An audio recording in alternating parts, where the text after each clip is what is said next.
দেশনেত্রী জানাজা, দাফন, মঞ্চসূচির সমস্ত কাজগুলো সুষ্ঠুভাবে সম্পন্ন করার জন্য কোঅর্ডিনেট করার জন্য তারা আজকে আমাকে আমন্ত্রণ জানিয়েছিলেন ক্যাবিনেট থেকে।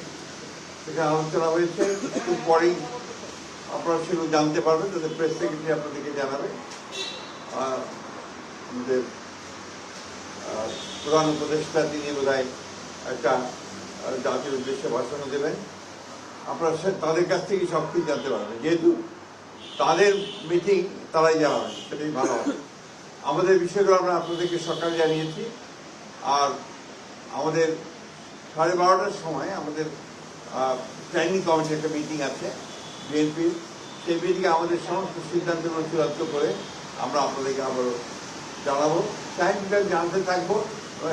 সেক্ষেত্রে আপনাদের কাছে আমরা সর্বাত্মক সহযোগিতা চাইব। আপনারা সবাই দেশনেত্রী বেগম খালেদা জিয়ার জন্য দোয়া করবেন।